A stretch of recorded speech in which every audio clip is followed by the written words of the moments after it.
ya en el último tema, presidente, y creo que en específico en Tamaulipas, digo, nosotros tenemos, sabe que Tamaulipas fue el epicentro de la guerra contra el narcotráfico de Felipe Calderón, y hay cantidad de miles de desaparecidos, más de 7,000, en fin, ¿no? Y es bueno porque yo creo que es bueno que lo podamos dialogar, porque sí hay una sensación de abandono. Y es bueno que aparte de estas organizaciones se dirija también a las buscadoras que no están organizadas. O sea, en Tamaulipas muy pocos están dentro de estas organizaciones más grandes que están en la Ciudad de México, y es gente que se siente de pronto abandonada, ¿no? Imagínense que hay muchos que dicen, y no es como en agravio de nadie, pero hay muchos que dicen que no es grilla, diría. No es grilla, pero hay muchos que creen que está mejor el trabajo que hizo Cabeza de Vaca en búsqueda de personas que ahora. Y nada más se le dejo ese comentario para seguir el siguiente tema.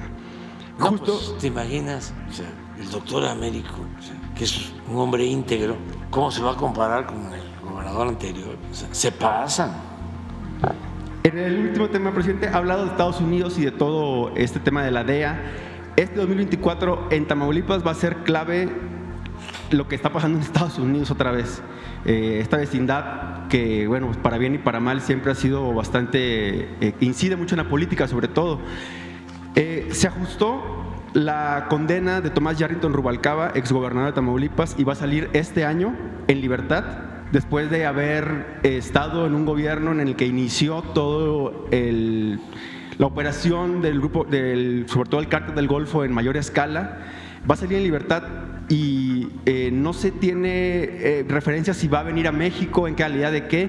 También se está hablando de que este mismo año, antes de que usted concluya, se va a dar libertad a Osiel Cárdenas Guillén, el capo, quien fue el líder principal del Cártel del Golfo. Va a salir también en libertad después de estar preso en Estados Unidos. Hay una orden de extradición pendiente en contra del exgobernador Eugenio Hernández Flores, y Francisco García Cabeza de Vaca está en Estados Unidos. Hasta se tomó una foto con Xóchitl Gálvez, que después la quitó.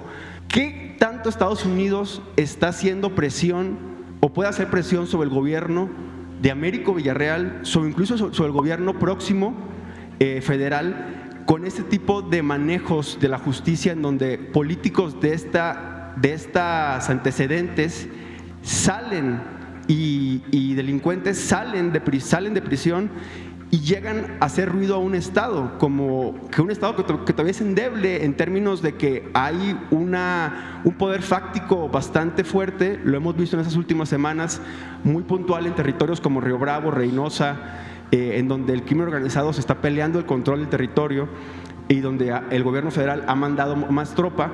Pero sí, ¿qué tanto Estados Unidos juega con Tamaulipas, digamos? Está Greg Abbott, está todo esto. No, no hay nada de eso. Ya cambiaron las cosas. Antes sí había ese injerencismo, esa relación promiscua entre el gobierno de México y el gobierno de Estados Unidos. Ahora no. Ahora hay una relación de cooperación transparente. Es buena la relación de cooperación con el gobierno de Estados Unidos, respetuosa de nuestra independencia, de nuestra soberanía, pero no hay presiones y además no las aceptamos. Ni ellos se atreven. El presidente Biden es un hombre respetuoso, ni el presidente Trump se atrevió nunca a decirme quiero esto otro, a levantarme la voz. Sí, a veces, pero por otros asuntos y además en términos de amistad. Una vez me habló y era cuando querían que bajáramos, creo que 400,000 barriles diarios de petróleo. Estaba la crisis del petróleo y no se equivocó, porque me dijo, si no bajamos las cuotas de producción de petróleo, el petróleo va a costar cero, nada. Y tenemos que ponerse de acuerdo todos. Y ya había un acuerdo con Rusia y con los árabes, pero nosotros nos están queriendo reducir, creo que 400,000 barriles, 300,000 barriles. Y estábamos nosotros empezando a rescatar la actividad petrolera, porque fueron 14 años de caída consecutivos en la producción de petróleo. Entonces, 300,000 barriles nos dejaba sin materia prima para nuestro consumo interno. Entonces no podíamos aceptar eso. Y entonces me habló, porque México no aceptó el acuerdo. Fue el único país que lo aceptó en la OPEP. Entonces él me habla y me empieza a decir, México, México, México. Pues es lo único que entendía, porque yo no hablo inglés. Y México, México, México, México, México. Entonces, estaba Marcelo conmigo ahí. Y ya me dice que se escucha, ¿no? Por todos lados. Arabia Saudita, México, Rusia, México, todos hablan de México. Y ya me dice, ¿no? Se tiene que aceptar, porque si no, se va a caer el precio. Y digo, pues no podemos. Y él se portó muy bien. ¿Cuánto pueden? Dice. Bueno, 100,000 barriles. Nosotros, dice, aportamos el resto. Estados Unidos disminuye más su producción. Nada más que ya informen. Y ya, lo hicimos. Se redujo 100,000, pero creo que ellos aportaron 250,000, creo que eran como 350,000. Y fue de las pocas veces, ¿no? Que, en ese tono. Siempre con respeto.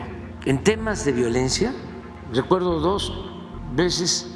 Una, cuando tenía la intención de convertir a los narcotraficantes mexicanos en terroristas, y me habló. Recuerdo que estaba yo en una gira, estábamos empezando a construir la refinería de Dos Bocas, y ahí le contesté el teléfono, ahí platicamos, y le dije, no estoy de acuerdo. Y no estoy de acuerdo porque pues, eso es un asunto nuestro, somos independientes. Se decide que alguien es terrorista y entran fuerzas especiales a buscarlo, como si no fuésemos independientes, soberanos. Y le dije, no, nosotros nos hacemos cargo, y no estoy de acuerdo con eso. Y al día siguiente él dio a conocer que me había consultado y que estaba de acuerdo conmigo y que no iba a presentar su iniciativa. Luego, cuando el asesinato de los Miller y Levarón allá en Bavispe, me habló también para decirme que me mandaba un comando especial. También no así, he decidido que va a entrar un comando a Sonora a buscar a los asesinos. No, que estaba él en disposición de ayudar y que podía mandar un comando. Y le dije, no, nosotros. Y fue respetuoso. O sea, siempre nos han tratado con respeto. Entonces, en el caso de Tamaulipas, con todo esto que estás planteando, pues tiene que ser de acuerdo a las leyes, a los procedimientos legales. Y sí vamos a hacer una revisión. Le voy a pedir a la Secretaria de Seguridad Pública que revise todos estos casos donde haya extradiciones, donde se estén terminando juicios en Estados Unidos, si no hay asuntos pendientes aquí, todo legal. ¿De cabeza de vaca México? Eso lo maneja la Fiscalía. Pero usted, digamos, una consideración propia. No, yo no me meto en eso. Por eso se espantan los adversarios nuestros. Cuando sale el tema del segundo tirador, piensan, ¿no?, que es una cosa que yo tramé.